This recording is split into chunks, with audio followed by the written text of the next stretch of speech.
All right, what is up, everyone? We are here today with episode 1 of the Of Like Minds video podcast.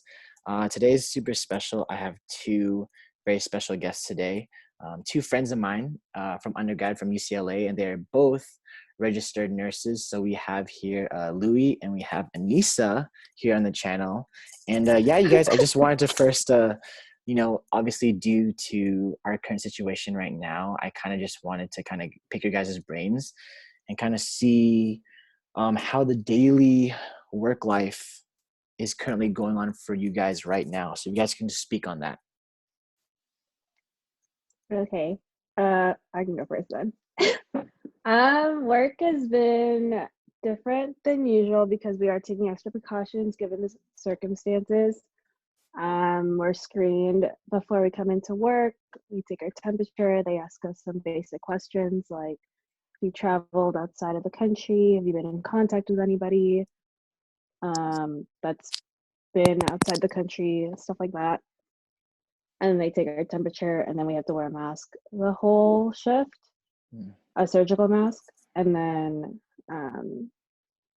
just that alone is already a huge difference from like a normal work day, because normally you'll just walk in and then go to your unit and then start your shift. So in that sense, that's already a big difference. Anissa? Yeah. What you're doing. Yeah, I agree with the mask. We wear that for like the whole 12 hours, and we will only wear one. I don't know about you, Louie, but we're supposed to just wear that one. And then we obviously are like, I think it's standard now for anyone that does come in to get the COVID test to see if they're negative, to make sure. And then if like they are exhibiting like symptoms that could possibly be it, we actually have like a floor designated for those that are like awaiting their test to see if they are negative or positive. And then if they're negative, they like go to their respective floors that will take care of them. And then if they are positive, they do stay on that floor.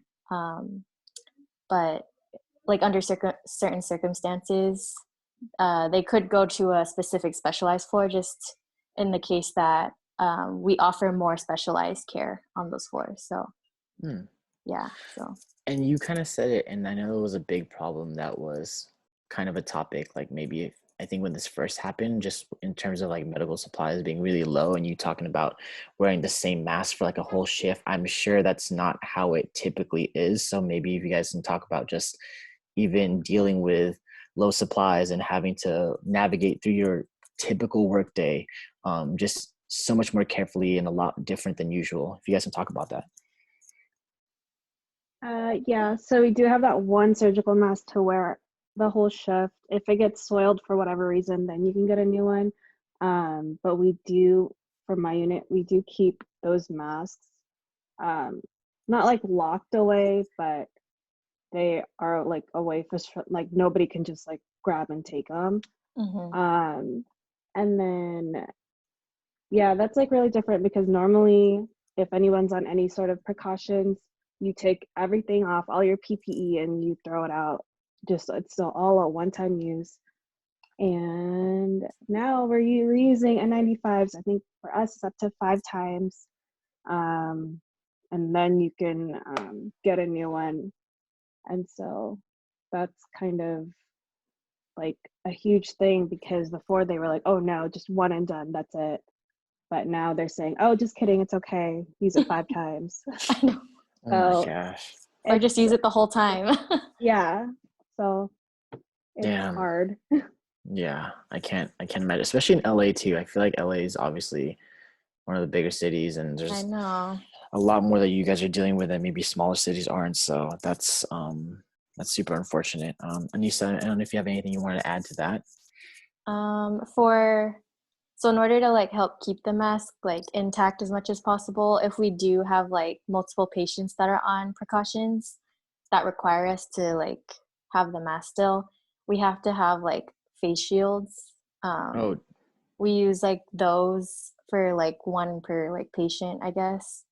And so like that's definitely new. We've never used those, and like those are reusable too. So we like put those on, go in the room, then we come out, we just like disinfect those. So that's just like another way we're trying to preserve all our PPE and stuff like that. Oh So man. Well, Yeah, I and mean, then yeah, also, that's oh, crazy. Yeah, sorry. go ahead. So also in my hospital, we have like certain floors, like the COVID floors, and like other like certain positions will wear surgical scrubs that are like oh washed yeah. by the hospital, so that since the theory is like you're getting your scrubs from your hospital where it's been sanitized, so then if you're wearing those scrubs, then you don't have to use up as much PPE. So that's another way that they're kind of like handling the PPE situation. But yeah.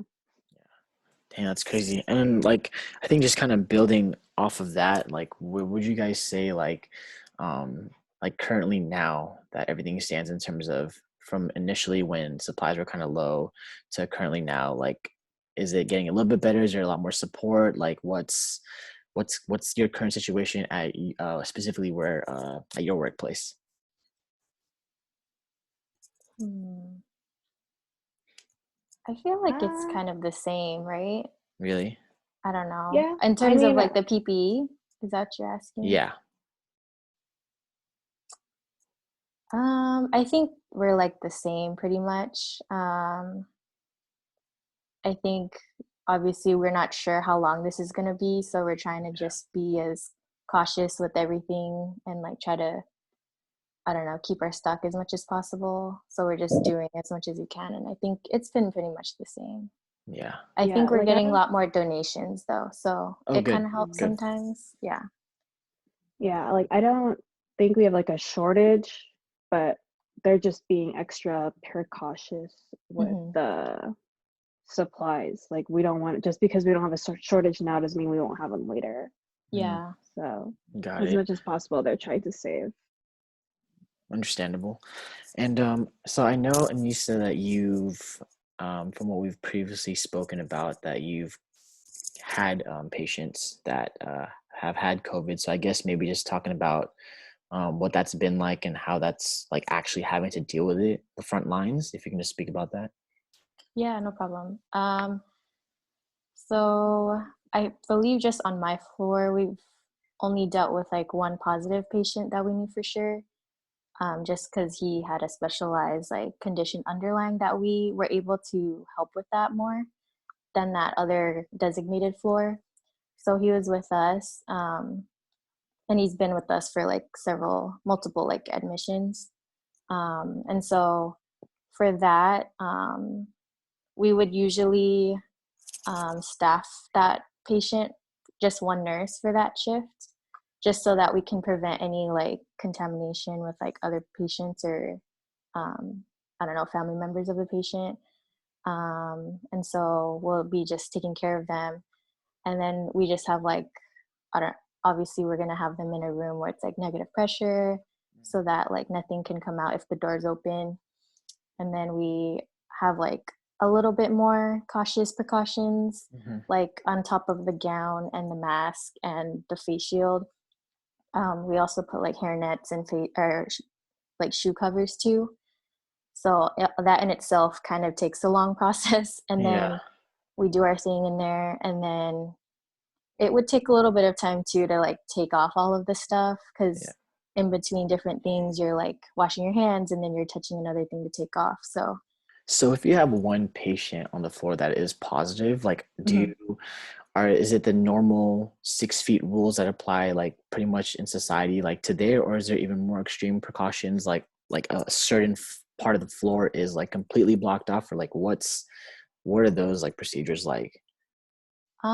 Since we've only had one patient that was positive for sure, they are kind of like, it was kind of like in the corner, like back like area of the unit. So it's not like it was like around all the patients, but just like for my personal like choice, I like tried to keep my distance from other nurses and like patients and stuff like that, just to, I don't know, prevent as much as possible any contamination.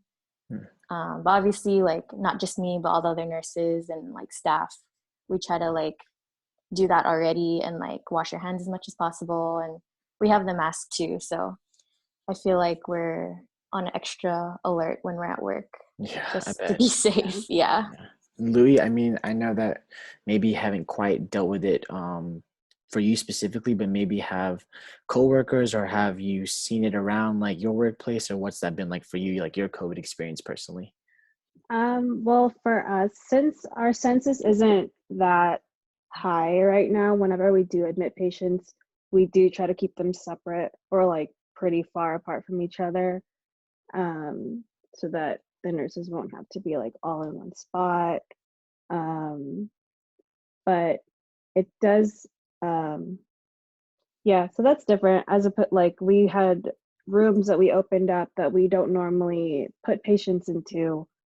Um, but then given the circumstances, just to distance everybody out, we opened up some rooms that we haven't used in like years. So it's even different to do that. Like, yeah, it's different to see that being used, but for good reason. Yeah, and I've also I can't imagine with you guys being at the forefront and dealing with this like head on. How is it now affecting you guys in terms of personally, like in your personal life, like having to go back home and having to know that there's potential that you've been exposed to this, and like what is that process like of transitioning from being the working, machines that you guys are, to just going back home and to just getting that rest that you need, and just like how do you even transition like going back home? Like what's that process like of cleaning yourself, or you know what I mean? Like Yeah. just coming back. What is that like? Um, Uh, oh, good. I guess I'll go. Yeah, Um, go. I'll go after. I at least when I like was taking care of that patient, I definitely like once I like knew I was having that patient, I like made like I knew I had to be like extra careful. Like when I left work, I made sure like I don't know, I was just like disinfecting everything like from my car to walking into home. Like I went straight to the shower, made sure my Mm. like I like didn't bring my shoes inside, and like I took off my clothes and made sure to wash them immediately. And like I don't know, I just was on extra alert with like cleaning and all that.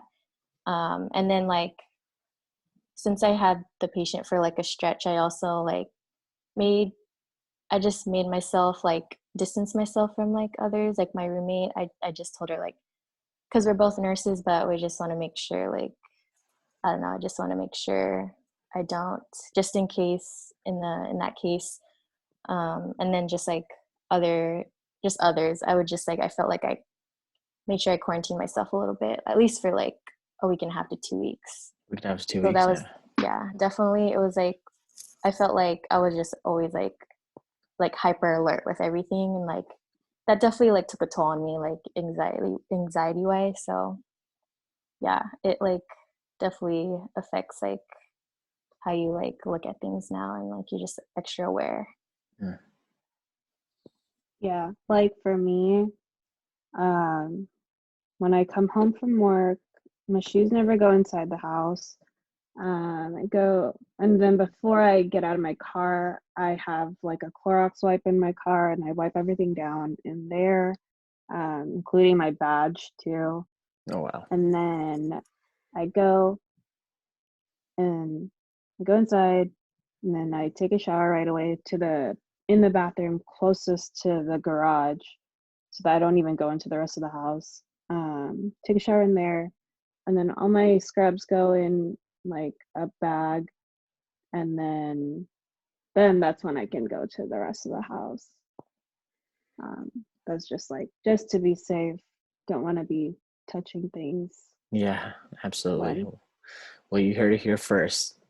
Clean everything to the umpth degree. No, Yes. I mean, that's great. I think it's to hear it from, you know, you all. I think that just sets the example that hopefully that everyone else can follow wherever they are. Because at the end of the day, we're just, potentially putting others at risk. So it's really great to hear that you two are just leading by example and going through all these extra kind of, it is like just another arduous task for you to just do all these extra things before you even step foot into your own home. But we really do appreciate that.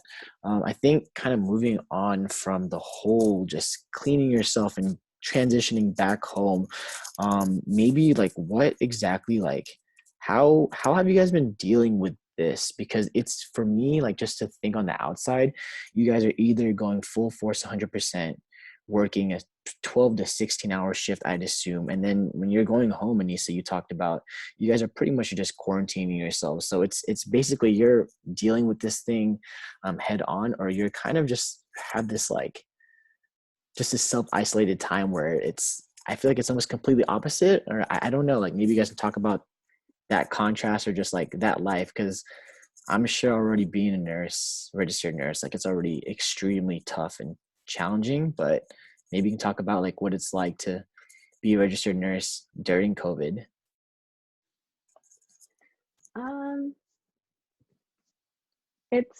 Well, I feel like work is already really stressful enough, in general, and like I would like to be able to go home and like do things that kind of relax me and like, yeah, but no, we're not allowed to do that. um, so it's hard not having like something else to think about, because then when you're at home, that's all everyone's talking about too. Like that's what all the news is about. And then at school, at work, um, that's all that they're talking about too. Like they'll always give us like, oh, what are the new COVID updates today, and like how many patients do we have, like whatever. So it's hard in that way to not be able to do other things non-COVID related for once. So, but everybody should stay home anyway. Yeah. Just it's gonna be over quicker if everybody just did that. So agreed. Yeah. Yeah, I agree too. Like it's just ever since it became a thing, like back in February and March, like it's been like nonstop the main topic of everything. Yeah, and it's just like, I don't know, I'm still like in shock that this is still a thing, and like it's still like really relevant, and I don't know how long it's gonna be. Like no one knows. That's like the crazy thing, is just the uncertainty of it all. Yeah. And I think like I don't know, like we're grateful like nurses to be able to be like in the front lines and like still being able to take care of others and stuff. But yeah, I just feel like it's, I don't know, it takes already our job, it takes a toll, but just having this added extra like layer to it just adds a little bit more to it.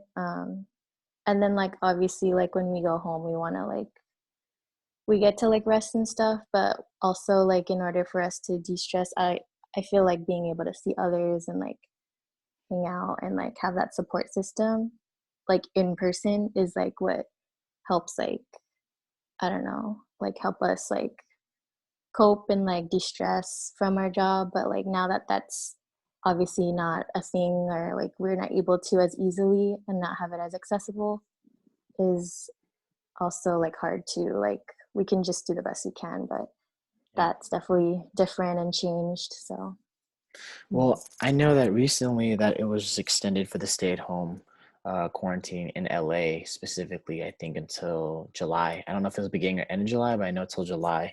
And so I just wanted to ask you two if there's any insider knowledge, or if you guys know, like, what are we trending upwards still? Are we kind of still kind of even? Is it kind of going down? Like, what is it more just a safety precaution? Like what, or if you guys can even just maybe share like an inkling as to what you think that could be.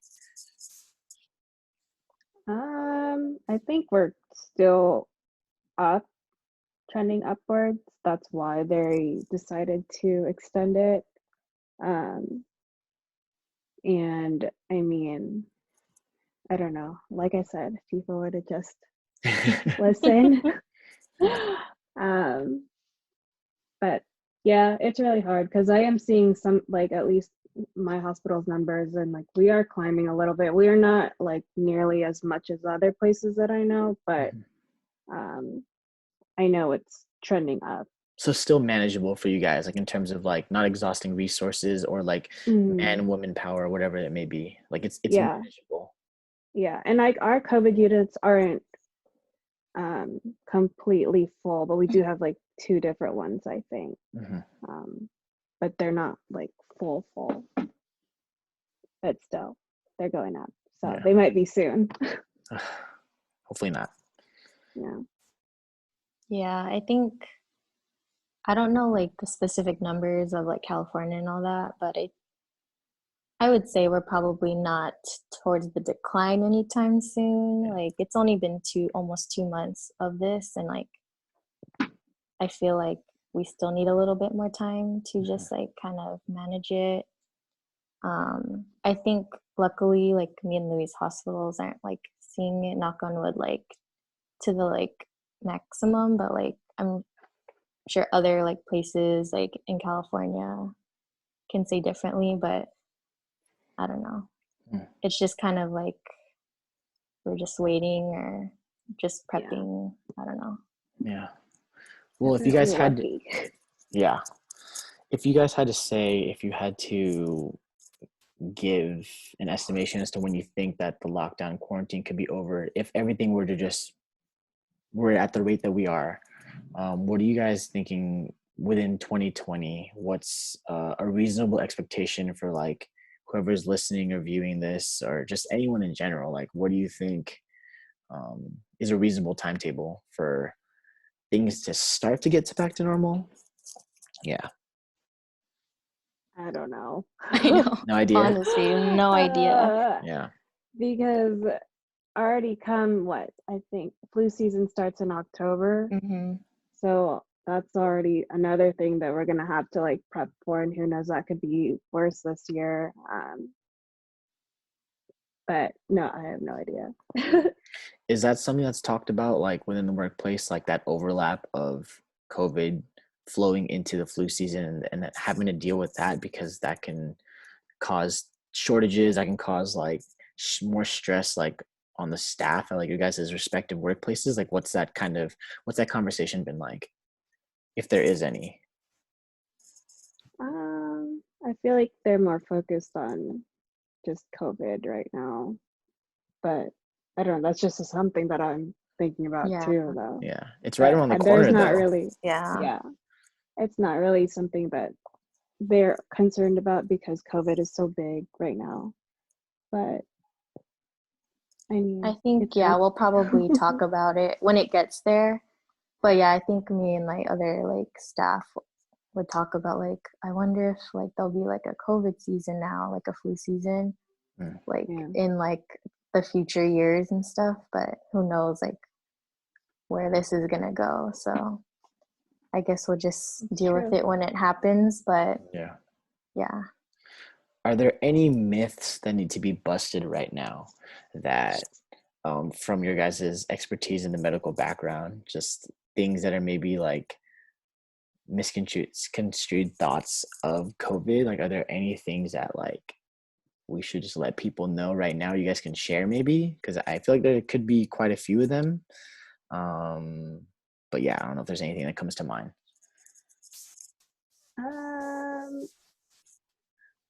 I guess the biggest thing is like it could literally affect anybody. Like from babies could get it too. Mm-hmm. Like after they're born, babies can get it up until like older. So I feel like just because you're in a certain age bracket, or if you're like healthy normally, that Mm-hmm. doesn't mean you can't get it. Because this virus is like so smart and somehow makes its way to those not vulnerable people, but they actually Yeah. are. I don't know. I don't know what else. Yeah, I agree with Don't you. drink your laundry detergent or whatever everyone's saying. Is that a thing? Is that a thing? Yeah, like people Apparently. are like Oh. dying from it. So people are actually killing themselves before the Rona gets them. So, all right. Yeah. So don't drink your laundry detergent, people. Anissa, anything you want to add to Clorox or that? whatever. Let me think. Um, I don't know. I know like different states are like reopening, and like California is just in a phase 2, and like things in California are slowly reopening and all that, but it doesn't mean you let down your guard and like not take the precautions still. If anything, it's like even more so now that things are starting to slowly open. Um, yeah, so just because the reins are getting loosened a little doesn't mean you could like, I don't know, not do your part. So Yeah. just keep that in mind, I guess. Yeah, I saw that one thing where I think they opened up the beaches in all of California, and I think everyone flocked. I think it was like Yeah, Huntington Beach, and then Gavin Newsom just he was shut like, nope. it. Yeah. Just So kidding. so we're in terms of that I lockdown. think That's, trails are open, right? Hiking I think trails so. or I no? think just recently there's like certain Yeah. trails and beaches that are open. So but just stay at home. Just stay at home. That's what I'm yeah, getting here. Yeah. Just stay at home. It's pretty Make too it hot much. easier. outside anyway. Make it easier for these two because they already have so much crap on their plate. And Cool. just nurses and Yeah. healthcare. Exactly. Well, I know that COVID's always like, especially now, you guys are probably getting bombarded with this all the time. So kind of just veering off of that and kind of just now getting into just the whole nursing side of things. I think just tapping into maybe just a little bit more personal stuff and just asking you guys like what kind of got you guys into nursing? Like now, like you're dealing with all these some of the most difficult problems and issues like the world is currently facing right now. It's literally affecting everyone. This is one of those, it's probably the first thing in our lifetime that like we can confidently say everyone is affected by Yeah. this pandemic. So I think maybe just knowing all the stresses and all the anxiety that this profession can cause, like, I just want to know, like, like where was that first initial draw to being a nurse or just getting into this profession in general? Louie. um, well, I come from a big family of nurses, so I feel like that's where I first got introduced to nursing in general. And I wasn't entirely sure if I wanted to do that too, like in high school. So I started volunteering at hospitals, and then that's when I decided that I wanted to do it too because I really like helping people and seeing people progress. Um, progress like toward being safety or being safe. Um, and then later in nursing school is when I realized that I wanted to work in like the pediatric neonatal population because I like knowing that I helped somebody and then now they're gonna live like, they're gonna start living their life. Hmm. So I I don't know, just from like different experiences, I volunteered in college too with Unicamp, as you know, which is UCLA's charity, and that's where we um, helped a bunch of kids. And then it's just nice knowing that your care will impact them for the rest of their lives. Um, so that's why I like to do what I do. Awesome. For me, I like ever since I was younger, I always knew I wanted to do something in healthcare. I just never knew what exactly. And then like in high school, I slowly started like volunteering in the hospitals, like Louie said, and Oh, you copied realized me. I know. And then realized like, wow, nurses are like really the ones like with the patients, like hands and eyes and ears, like making sure everything's good. So that's why I applied to nursing school. And then just like throughout just nursing school, just different opportunities like volunteering, clinicals. I also realized I wanted to do pediatrics. Mm. I just have always been drawn to like that population. And then I was like fortunate enough to have like one of my like guess, immersion preceptorships under it, and that just like solidified my choice. So that's why like I got into that, I guess, population. And after like being in that population for the time I've been a nurse, it's definitely like obviously a big emotional roller coaster, having to deal with like sick kids, but it's definitely rewarding. I don't know, I feel like every day I have like, there's a moment where we just realize like, wow, we really helped this patient and their family get through some of the hardest times of their life. So I don't know, that's like the most rewarding thing. And like, I don't know, I couldn't ask for anything else. So Yeah, and I really like the challenging aspect of it too. Like, let's say we get a new admission and we don't know anything about this kid, whatever, and after like hours and hours and hours, finally, like with all of our collaboration, like, oh, we figured it out. So I like that aspect too, because it feels good. It's like it's like a puzzle. And I really like when we do get to figure out whatever is wrong, and then we were able to treat them and then have a good ending. Yeah.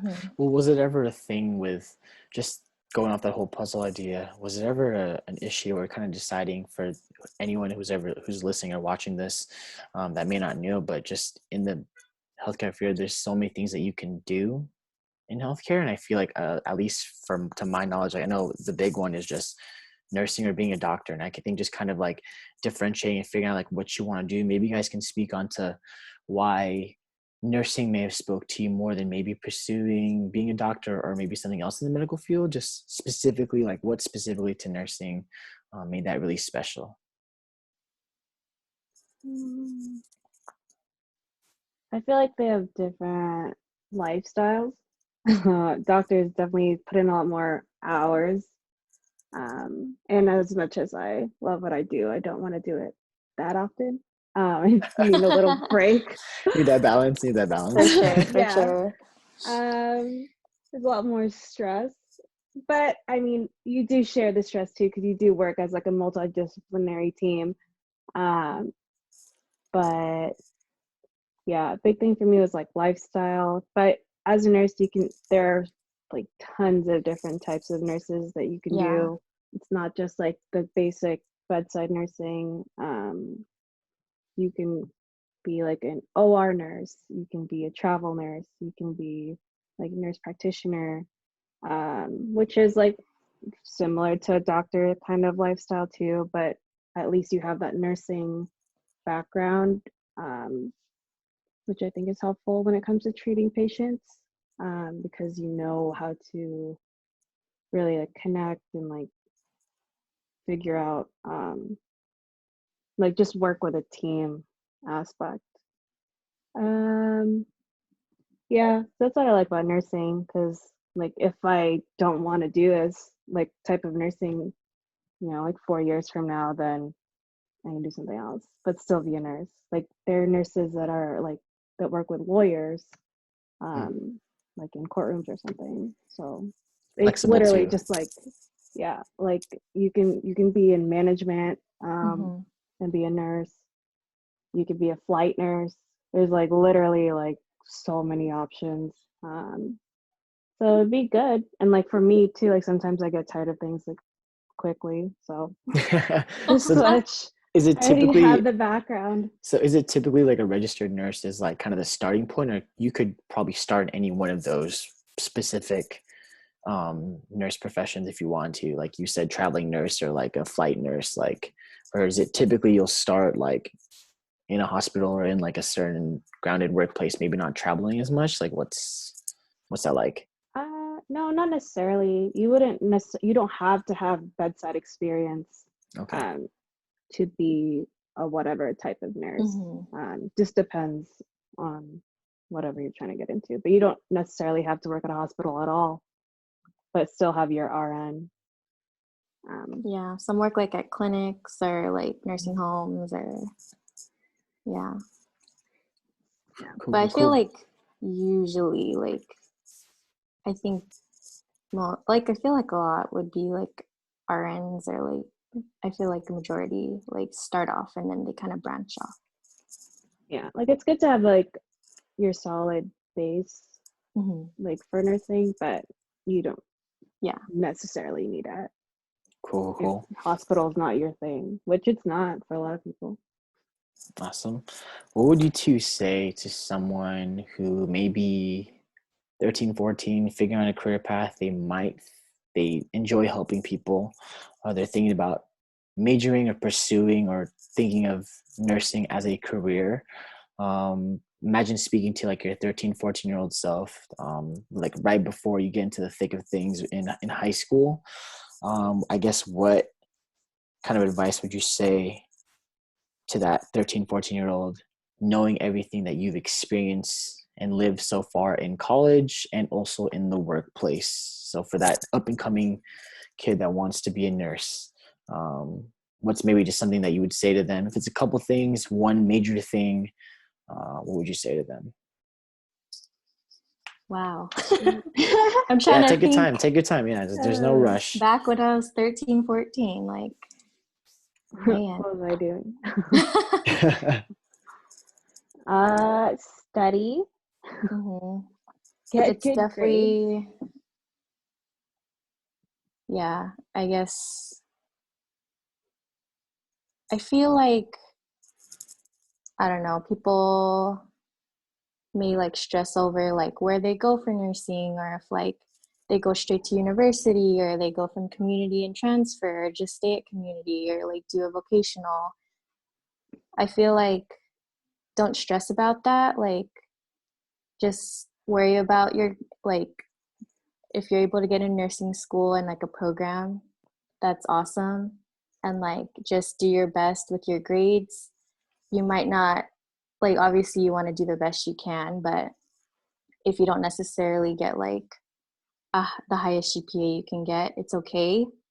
I feel like as long as you get through nursing school, which is definitely hard but worth it,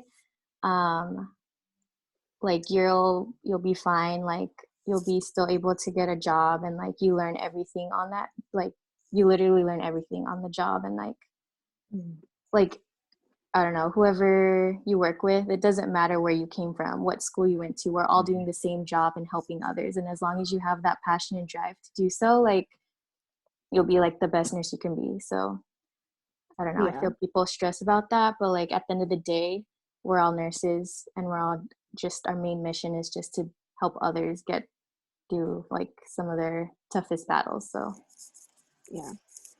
And I mean, like, as far as like nursing, well, most like nursing programs will ask for like a personal statement or something, and that's really where you can like shine and like say why you want to do it.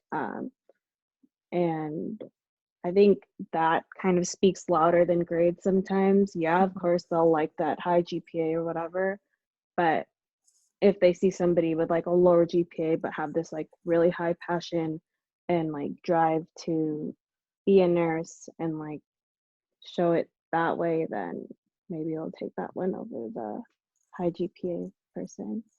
And being like well-rounded too. Get involved. Don't just worry about the grades. That's true. That's very true too. You should also volunteer. Yes. I love how, first of all, I love how humble you both are. I think seeing you guys firsthand, for those of you that don't know, whoever's watching and tuning in, like these two, I was fortunate enough to meet them at UCLA. So they went to one of the greatest schools like in the world. No biased opinion there, but they accomplished a lot. And so for you guys to say those things, I think it's for me, who didn't obviously pursue nursing, I think it's just really cool to be like, you're kind of motivating me to be like, man, like, you know, it's just like it's great. Not it too really late, is. Kev. No, it really never is. too late. It's real. never too late, you guys. I mean, it's, you know, it's just really nice to see how, even though how far you guys have come and how far you guys have like already like accomplished, like in being so young, I think it's just great to hear that you two still have a good head on your shoulders, and to even inspire one person that's listening to pursue that dream in nursing or in the healthcare, or just a genuine love for helping people, I think that's absolutely amazing. So thank you for that. I just want to kind of ease off and just to do like some like quick answer ones for you guys. So I don't think you don't have to go too crazy into these ones. This is just more so fun just to kind of answer. I would say we're just going to start right now, and it doesn't matter who goes, but I think just try to answer it as quickly and concisely as possible. Obviously, you still take like a couple seconds if you need to listen, but I don't listen. think about it. But yeah. So I think the first thing is if you can talk about maybe what is the biggest myth about nursing. Biggest one. That it's easy because we only work 3 days. Yes. Full time for nursing is 3 days if you're working 12s, but it's not easy. Yeah. Especially if you're working night shift. Yeah. Yeah. Definitely. I don't know. I feel like I've definitely heard people be like, I don't know, nurses just like clean people and stuff. I don't know. I've heard that before. Yeah. And they're like, why are you stressing over it? Why is this school so hard? Yeah. I'm like, excuse me. True. Yeah. That's true. If only Very you true. knew. Yeah. And it's like we can't even talk about like half the things we do because that's like violating. I Yeah. know. So people can never really understand that. They're just like, why you can't tell me anything, but you guys just legally can't. Yeah. It's crazy. All right, another one coming up right here. What was maybe can we talk a little bit about memory, like just most memorable thing from like your current work situation? So I guess maybe like a patient or just like an accident that's happened or something. I think it could be funny, it could be serious, it could be just most memorable, just anything really.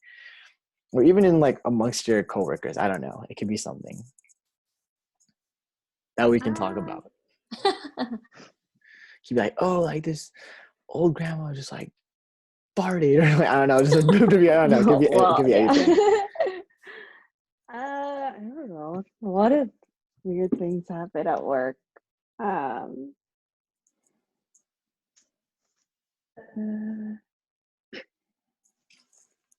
I don't know, like a big thing is like I've met some of my best friends at work, which I think is like really cool because then you get to work with everybody that you really like. As far as like, I feel like for peds nurses, we have a lot of fun. We like to dance and sing for patients that like are feeling down, or if we would just want to do it anyways. So I feel like that's anytime we get to do that or make them smile, give them gifts or like a sign for their birthday or when they finish certain things like milestones, like that, those are like really memorable. Yeah, that's true. We get to do like arts and crafts and stuff. Yeah. Wait, oh like my on the gosh. clock, or you mean like? Yeah, it's for the patient. Do you remember that time where like I forgot what case it was, but they're like nurses have time to play cards or something. Oh yeah, like and then like around that time, I think we were like someone like a coworker was playing cards with one of the patients just to like watch them or like because they're alone, and we're like, wow, we do get to play cards. But I don't know, it's because we're like peds nurses, we get to, because that's how we, I don't know, bond, and like kids want to play all the time. Yeah, and like they're scared of being in the hospital, so gotta do. They want to draw. Yeah, exactly. That's nice. A little break from all the seriousness and all the real life problems that you guys kind of deal with, just to get to play with those kids and feel good. Maybe you guys can just share, quickly, just your favorite part of it. I know you guys have talked about like kind of what initially inspired you to kind of get into it with helping people and all this stuff, and maybe just like what makes it easy to wake up every single day, and to do these ridiculous shifts and to have these odd hours of being awake when people are sleeping and sleeping when people are awake. Just there's and that's the little knowledge that I have of it. But just what's something simple that can sum it up that makes makes it all worth it?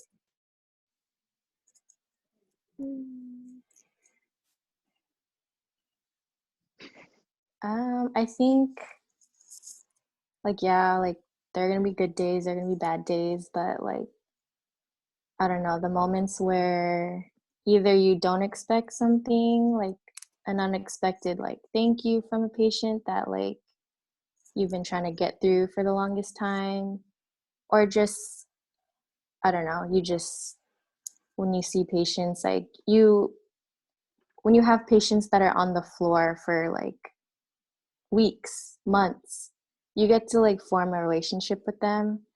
And it's like, I don't know, I feel like that's like my favorite part, is like getting to know like the patients and the families, and like you're not just treating like the patient and like what they're there for, like you're trying to help them like cope with it and their well-being and all that. So definitely that's one of the things that I really like feel is makes it worth it.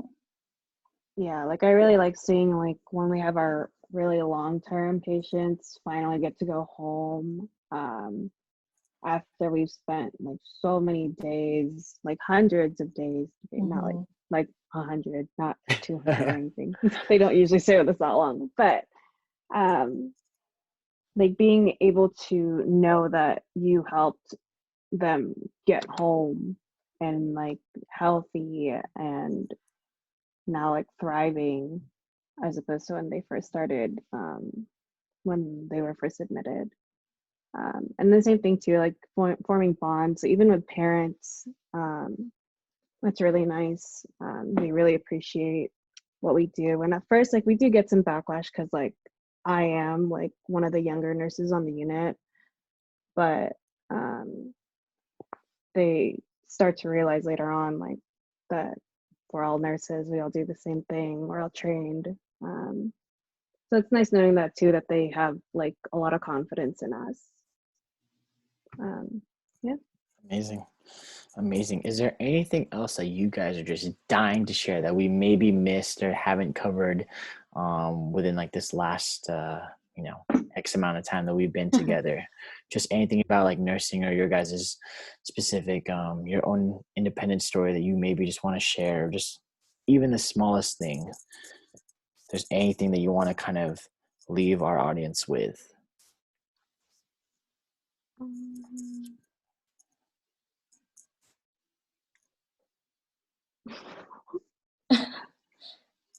I don't know. I guess like thank your neighbor, nurse, whatever. Acknowledge them for their hard work. Of course, like it's not even just nurses that are like working really hard, especially right now. It's like the doctors, the respiratory therapists, CNAs. We're all working very hard during this time, and yeah, maybe not all of us are taking care of the COVID patients, but we're still coming to work, taking care of all the other patients. They're not the only patients out there right now. So just be thankful for, Absolutely. yeah, just Agreed. be nice For to sure. everybody. Just because they may be exposed to COVID or whatever doesn't mean you have to like shun them. And so I feel like the nurses or just healthcare workers could be getting some backlash too. Like if they're like out in scrubs or something, and like everybody's like, oh my god, back off. Whatever. I mean, I don't want them to come close to me anyway, but it's fine. Yeah. You say anything?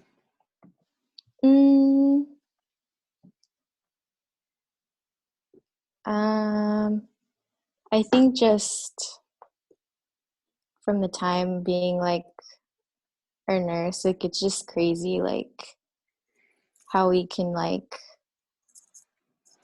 I don't know, like you really just experience so many things. And like me and Louie, like we're like fairly young, and it's just like the fact that we're able to experience like certain things like not anyone's ever going to experience maybe in their life, or like not as many times. I know. Hopefully.